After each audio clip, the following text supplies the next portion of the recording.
Taman Ashoka Vatika, tempat Dewi Sita ditawan oleh Rahwana. Di kejauhan terlihat cahaya api membara di kerajaan Alenka.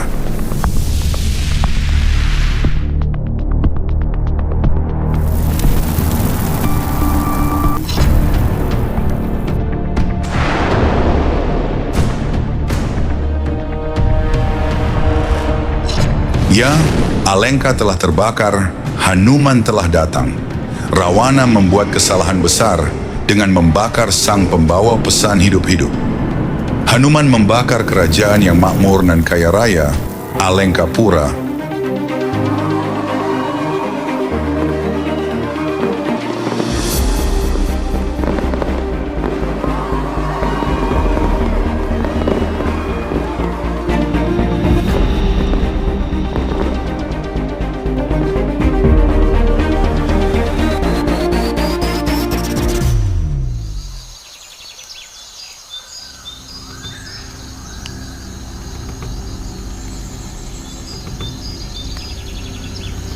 Semua berawal dari hutan Dandaka ketika Surpanaka yang patah hati mengatakan kepada Rahwana bahwa reinkarnasi Dewi Wedawati telah datang, menjelma dalam tubuh seorang wanita bernama Sita.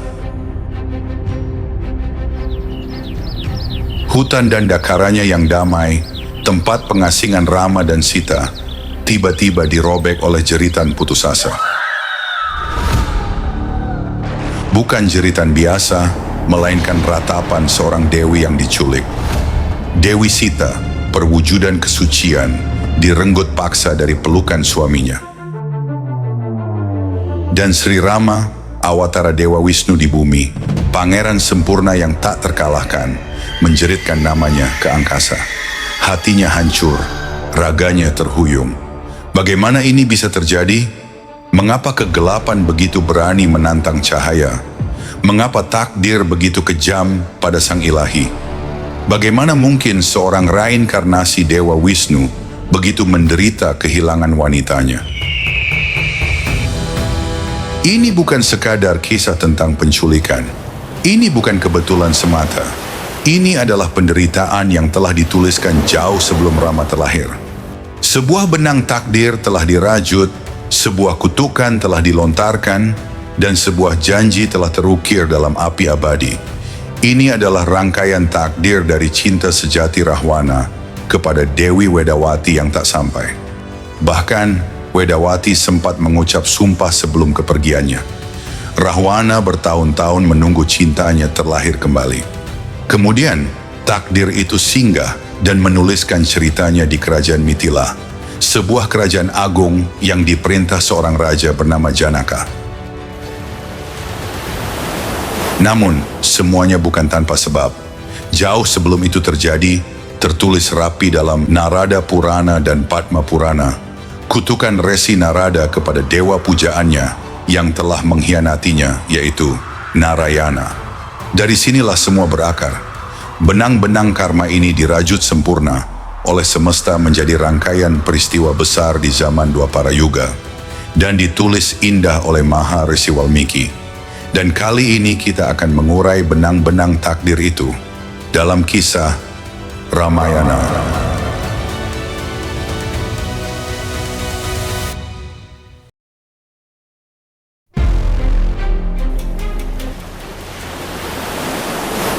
Untuk memahami penderitaan Rama, kita harus mundur ribuan tahun ke masa lalu, ke sebuah zaman di mana seorang resi agung, Narada Muni, putra Dewa Brahma, tengah melakukan tapa memuja Sang Narayana.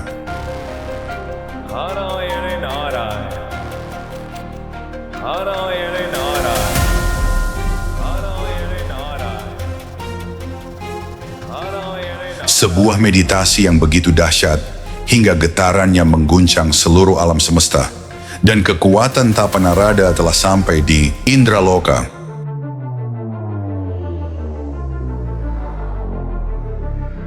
Dewa Indra, raja para dewa, diliputi ketakutan. Ia khawatir kekuatan tapa Narada akan melampaui kekuasaannya sendiri. Maka, ia memanggil putranya, dia yang paling ahli dalam menggoda, paling ahli dalam memecah konsentrasi. Kamadewa, sang dewa cinta.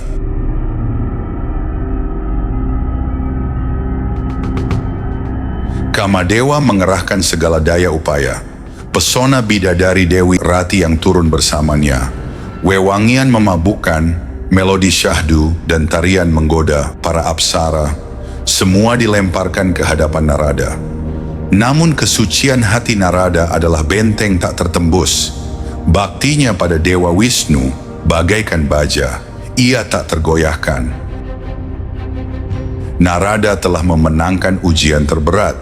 Ia berhasil menaklukkan keinginannya. Dan keberhasilan itu justru melahirkan benih kesombongan yang sangat halus di hatinya. Dengan dada membusung, penuh rasa bangga, ia menuju Waikunta, singgasana Dewa Wisnu, siap untuk memamerkan kesetiaannya kepada sang dewa. Dia memuji semua keberhasilannya, menceritakan semua perjuangannya, hanya untuk dia, dewa pujaannya, Narayana. Namun Dewa Wisnu, ia tahu, benih yang sangat halus dari ego seorang pemuja telah tumbuh di hati Narada. Kesombongan, sekecil apapun, adalah cacat yang harus dibersihkan. Dan untuk sebuah tujuan yang jauh lebih besar, sebuah rencana besar harus dimulai. Sebuah ilusi akan diciptakan, sebuah pelajaran akan diberikan. Dan dari sanalah benang penderitaan Rama akan terajut. Takdir membawa Narada ke sebuah kota ilusi bernama Kerajaan Shilanidi yang megah, di mana sebuah sayembara agung sedang berlangsung. Sayembara untuk memilih suami bagi putri tercantik di alam semesta, Putri Wiswamohini. Konon, pesonanya tak terlukiskan, kecantikannya melampaui bidadari manapun. Namun sang putri tiada lain adalah manifestasi maya itu sendiri. Melihat sang putri, Narada terpikat. Semua kebanggaannya, semua kesombongannya, lenyap digantikan hasrat untuk memilikinya. Lalu ia berdoa kepada pujaannya, Dewa Wisnu. Narada memohon, "Ya Dewa Wisnu, inilah permohonanku yang terakhir. Berikan aku wujud yang paling indah, agar sang putri memilihku." Dewa Wisnu hadir dan menjawab doa Narada. "Baiklah Narada, aku akan mengabulkan doamu. Aku akan memberikan apa yang pantas bagimu demi kesejahteraanmu." Dengan penuh keyakinan, Narada kembali ke istana, duduk bersama para pangeran, dan menanti sang Dewi memilih pengantinnya. Tapi saat Dewi Mohini keluar, ia melewati Narada begitu saja, dan memilih pangeran lain.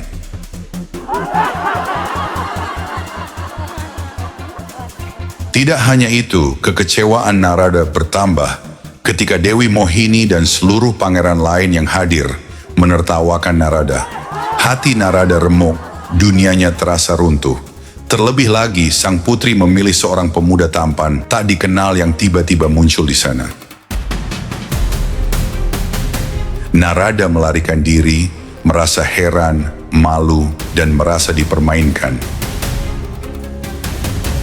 Ia mencari ketenangan di tepi sebuah kolam jernih di hutan. Saat ia menunduk untuk membasuh wajahnya, ia melihat sebuah bayangan. Wajah seekor monyet, kemarahan dan kekecewaan membakar jiwanya.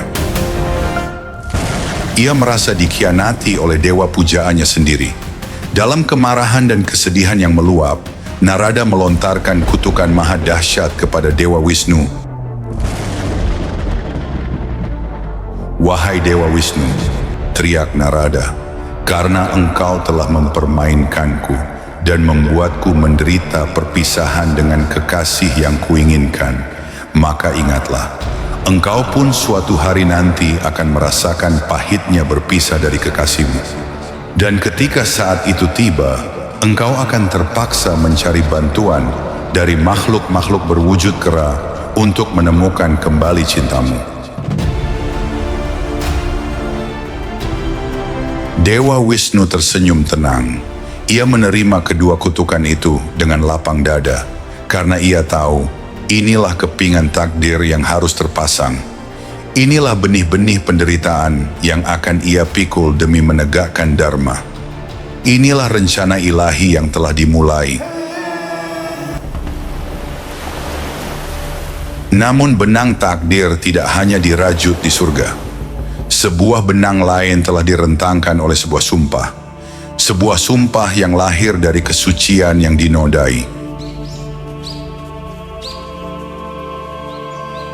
Di sebuah hutan yang sunyi, hiduplah Dewi Wedawati, seorang pertapa wanita dengan kesucian dan kecantikan tiada tara. Wedawati disebut sebagai putri Resi Kusadwaja, atau lebih dikenal sebagai Brahmarishi Brigu, yang juga seorang pemuja Wisnu. Dewi Wedawati, ia adalah perwujudan kemurnian, bertekad hanya kepada Dewa Wisnu semata. Namun kegelapan menemukan jalannya. Suatu hari Rawana, raja dari Alengka, sedang bepergian dan melihat seorang wanita sangat cantik tengah duduk bermeditasi, dikelilingi cahaya api suci. Terpesona oleh kecantikannya dan tertarik oleh aura spiritualnya, Rawana jatuh cinta. Namun cintanya bercampur dengan nafsu dan ego sebagai penguasa. Ia mendekati Wedawati dan melamar secara paksa, bahkan mencoba menyentuh rambutnya. Namun Wedawati tetap teguh dalam kesuciannya berkata, "Aku telah menyerahkan diriku hanya kepada Dewa Wisnu. Tidak ada makhluk lain yang bisa menyentuhku tanpa menanggung akibatnya." Rahwana, matanya yang penuh nafsu tertuju pada Wedawati. Ia mencoba merenggut paksa kesuciannya. Namun Wedawati menolak keras. Dalam amarah dan tekad menjaga kesuciannya, ia melompat ke dalam api suci yang menyala. Sebelum api melahap habis raganya, dengan kekuatan tapanya, Wedawati bersumpah. Sebuah sumpah yang akan mengubah nasib sang raja. "Aku akan terlahir kembali dan menjadi penyebab utama kehancuranmu, wahai Rahwana." Rahwana terpukul dan berduka, bukan karena gagal memiliki Wedawati, tapi karena ia benar-benar mencintainya dengan tulus. Hanya saja caranya keliru, penuh ego dan kesewenangan. Ia berkata dalam hatinya, "Jika cintaku padamu harus dihukum dengan kehancuran, maka biarlah itu terjadi. Aku bersedia binasa demi cinta sejati." Dan seperti yang ditakdirkan, ratusan tahun kemudian, sumpah itu terpenuhi di kerajaan Mithila.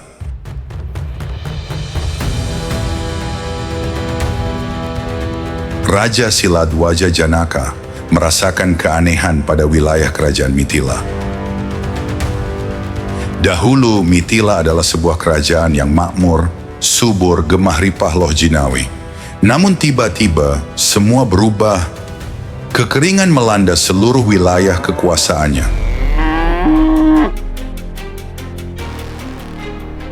Atas saran para Brahmana, penasehat kerajaan, akhirnya Raja Janaka mengadakan ritual suci. Yajna suci bumi, sebuah ritual untuk menyuburkan tanah yang tandus. Saat ia membajak tanah dengan bajak emasnya untuk upacara suci itu, mata raja tertuju pada sebuah keajaiban. Dari rahim ibu pertiwi, di dalam alur bajak, Raja Janaka menemukan seorang bayi perempuan. Cantik, murni, dan penuh aura ilahi. Raja Janaka mengangkatnya, menamainya Ayonija atau Bumi Suta, yang kelak lebih dikenal sebagai Sita. Ia tidak tahu bahwa bayi ini adalah reinkarnasi Wedawati. Sebuah takdir, sebuah sumpah lama, kini telah berjalan di bumi dan akan bertemu dengan takdir yang lain. Maka kembali kita pada tangis Rama di hutan Dandakaranya.